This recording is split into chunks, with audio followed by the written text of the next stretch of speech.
It's a terrible triple feature time once again, and one of my buddies, Steven, uh, presented me with an interesting challenge. Take one of your favorite directors, and if you only had to pick three movies from them, what would the movies be? He specifically said Quentin Tarantino this time, so this is the first installment of What Do You Mean I Can Only Pick Three? Quentin Tarantino edition.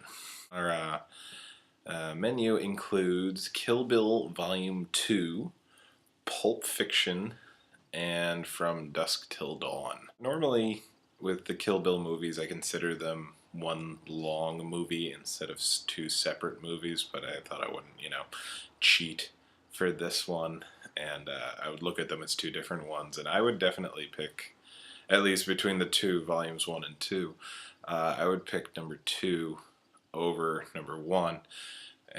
Don't get me wrong, I absolutely adore the action and the excitement and the craziness of the first one, and the entire world in which it kind of creates. But number 2 is just the more interesting film, I think in general, but definitely specifically to me, if only because of the more horror angle as opposed to kung fu action. Really, it's a matter of taste. I love kung fu. I mean, you can see the bride right there in her kung fu outfit.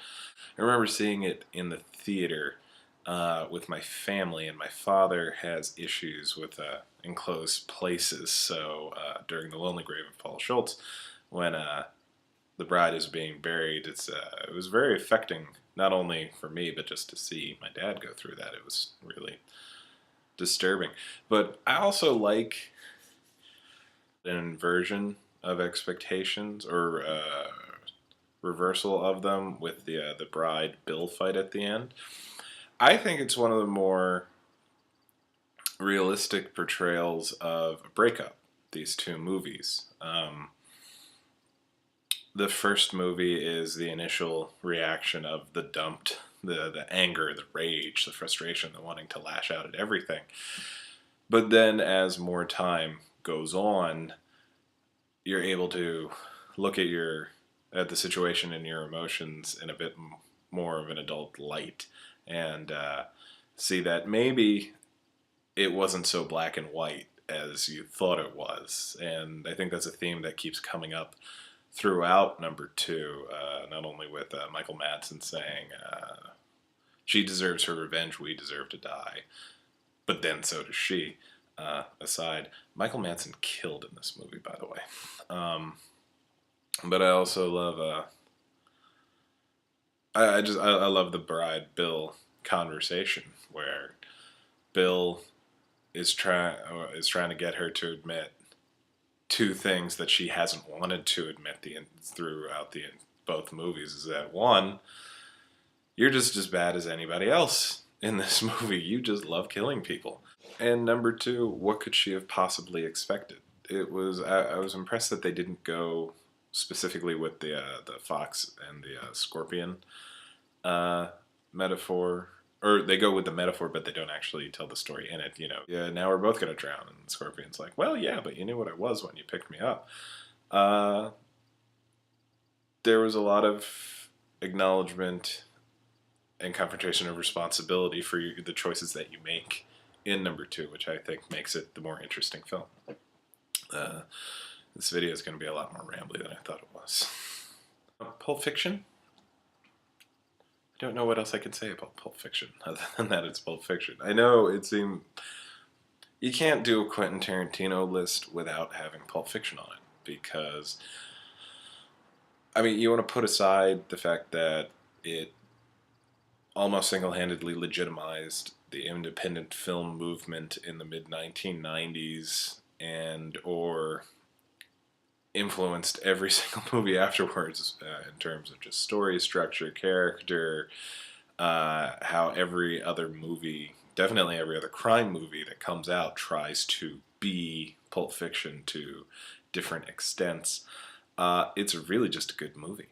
I watch it every couple of months, and the dialogue is still crisp, the characters are still a good time. When things happen, I still get kind of shocked. How many times have you seen John Travolta stab Uma Thurman with the adrenaline needle? And I bet you every time you gasp because it is one of the worst things you'd ever see. Um, it's just an incredible film, and it's worthy of all the praise and all the recognition that it gets. I mean, it's like I said, it's Pulp Fiction. Finally, we have From Dusk Till Dawn. I've been going in increasing order of favorite with Kill Bill Volume 2, awesome. Pulp Fiction, astounding.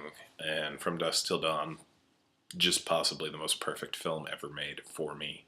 Uh, One, you have one of the better script writers out there, Quentin Tarantino, writing an action crime horror film that Robert Rodriguez then directs, and Robert Rodriguez is one of the greatest visual directors.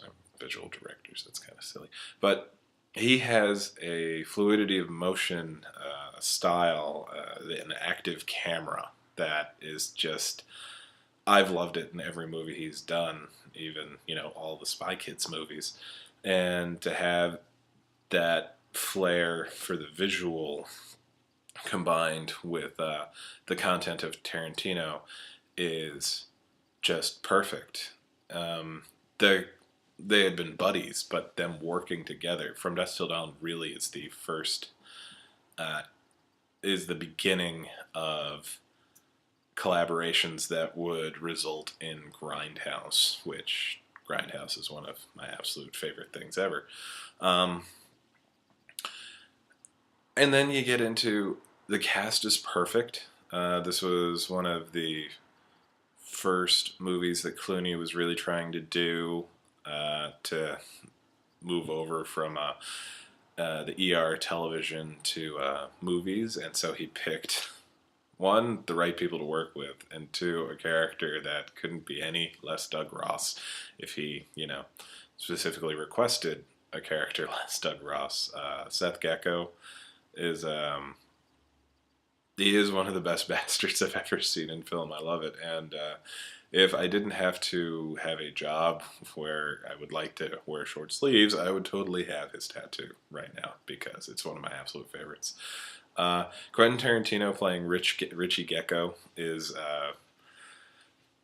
if not the role he was born to play, the role he has been playing ever since. Just always playing sleazy, disgusting people afterwards. I love Richie, but if I were to be honest, my favorite Quentin Tarantino performance is probably Jimmy in Pulp Fiction with Chester Rush in Four Rooms. It's a close second, but Richie Gecko is incredible. Harvey Keitel can play the shark in Jaws. And just these jerk, hard ass in every other movie, and then just, passive pastor guy, which is great. Juliette Lewis turning in a surprisingly human performance. She's not weirding it up at all. She's playing it very straight. And I really wish that she would explore more roles like that. Not necessarily, because she should be tamer, but it shows off a range of her acting that you don't see as much. I mean, we have the Mallory Knox, Juliette Lewis. I think we've seen enough of that, enough of her that we know she can do it. But it would be really neat to watch her in more interesting dramas. And this is all before that's our main cast, and then you get into the array of character actors and B actors: Danny Trejo, Michael Parks, young John Hawkes, who is coming to prominence now. Tom Savini, just the man. Fred Williamson, awesome. Cheech Marin in 3 different roles, each ridiculous. Tito and Tarantula are the band. Salma Hayek as Santa Monica Pandemonium. John Saxon and a nothing little cameo. If you look in Cheech Marin's gang at the end, you'll see every other gang member from Desperado. Is there anybody else in the movie? Greg Nicotero has a little cameo. Greg Nicotero of Kane BFX, uh, student of Tom Savini, he gets to do his little acting stuff again as one of these sleazeballs in the bar. Um, yeah, I think that's about everybody in the movie. Unless you want to count Heather Graham's sister. She's one of the hostages in the beginning. And then you have everything I want in a movie. You have a gritty, tense crime thriller for the first half of the film. And then, if I could snap my fingers. And then, right in the middle of the movie, Salma Hayek turns into a vampire, and that's the rest of the movie. Is George Clooney and Juliette Lewis and Harvey Keitel in Assault on Precinct 13 with vampires. How is this not on more people's top 10 lists? I don't understand. It's every single thing I want in a movie. I may have to watch that right now. Yeah. Either that or La Dolce Vita. Either way, ends April, so I'll see you guys at the beginning of May. I had my terrible triple feature birthday party, which I had mentioned on Tumblr, which went well. I got this great Maniac shirt, and also got this from my hetero life mate Higgins34. Follow him on Tumblr. And other guest Jana got me a Robo Cop sticker. For those of you who aren't from the land of pleasant living, or aka Charm City, aka Baltimore, this is National Bohemian Beer. This is Mr. Bo. This is Robo Cop. Get it? Thank you for indulging me. I'll probably see you guys next week.